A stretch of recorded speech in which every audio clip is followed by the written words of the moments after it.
मुख्यमंत्र्यांच्या निवासस्थानी राष्ट्रवादी काँग्रेसचे हे सर्व महत्त्वाचे नेते सध्या पोहोचलेले आहेत आणि त्यांनी हे पत्र देखील आता मुख्यमंत्र्यांना दिलेलं आहे। मुख्यमंत्री आता राज्यपालांकडे सुनेत्रा पवार यांच्या नावाची शिफारस करतील। औपचारिक बाबी असतात, या औपचारिकता पूर्ण झाल्याच्या नंतरच सुनेत्रा पवार यांचा शपथविधी देखील पार पडणार आहे। सुनील तटकरे, प्रफुल्ल पटेल आपल्याला दिसत आहेत, छगन भुजबळ देखील आपल्याला या ठिकाणी दिसत आहेत।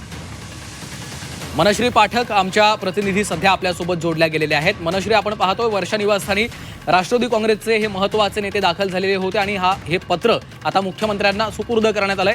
कशी पुढची आता कायदेशीर आणि औपचारिकता पूर्ण केली जाईल? खरं तर पुढचे 2 तास हे अतिशय महत्त्वाचे आहे आणि अर्थातच या पुढच्या 2 तासांमध्ये औपचारिकता केवळ पूर्ण करणं बाकी आहे।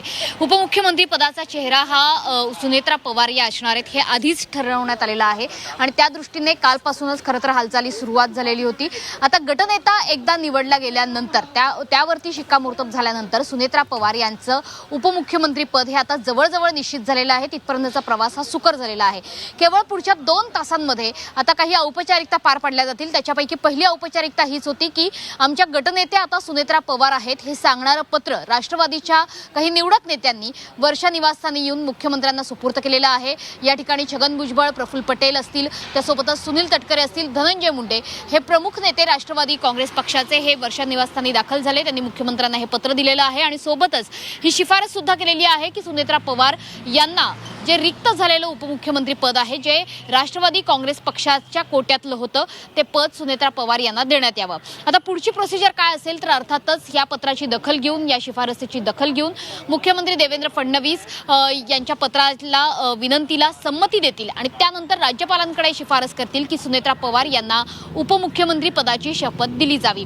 त्यानंतर राज्यपाल हे पाचारण करतील सुनेत्रा पवारांना आणि अर्थातच राष्ट्रवादी काँग्रेस पक्षाला की तुमच्या पक्षाकडून उपमुख्यमंत्री पदाची शपथ घेण्याकरता ते राजभवनवर म्हणजेच अर्थातच लोकभवनवरती सुनेत्रा पवार यांना पाचारण करतील आणि त्यानंतर शपथविधीचा कार्यक्रम हा पार पडेल। मात्र अर्थातच गेल्या 2 तासांपासून आपण बघतो आहोत की ही जी संपूर्ण पुढची प्रक्रिया आहे त्याची तयारी लोकभवनवरती यापूर्वीच सुरू झालेली आहे। शपथविधी म्हणजे गटनेता निवडला जाण्याच्या आधीच उपमुख्यमंत्री पदाच्या शपथेकरताची तयारी, त्या ठिकाणी लोकभवनची सगळी तो जो हॉल आहे शपथविधीचा तो देखील तयार ठेवण्यात आलेला आहे। त्यामुळे ही केवळ आणि केवळ आता औपचारिकता उरलेली आहे। मात्र तरी सुद्धा ज्या राजकीय घडामोडी आपण कालपासून आणि आज विशेषतः सकाळपासून बघतो आहोत त्या बघता पुढचे 2 तास हे अतिशय महत्त्वाचे आहेत। जरी फक्त ह्या औपचारिकता असल्या तरी सुद्धा उपमुख्यमंत्रीपदी सुनेत्रा पवार यांचा प्रवास सुकर करण्यासाठी आता जे प्रयत्न आवश्यक आहेत ते राष्ट्रवादी काँग्रेसच्या नेत्यांकडून करण्यात येत आहेत। अगदी धनश्री, धन्यवाद मनश्री ताजे अपडेट देण्यासाठी। आम्ही वेळोवेळी तुमच्याकडून या संदर्भातले ताजे अपडेट घेत राहणार। खूप खूप धन्यवाद। ज्ञानेश देखील आपले प्रतिनिधी आपल्या सोबत जोडले गेलेले होते। मात्र आत्ताच्या क्षणाची ही सगळ्यात मोठी बातमी आपण पाहतोय। यावेळी सुनेत्रा पवार विधिमंडळ गटनेतेपदी त्यांची निवड झालेली आहे। त्याचं पत्र मुख्यमंत्र्यांना राष्ट्रवादीच्या नेत्यांनी जाऊन दिलेलं आहे आणि आता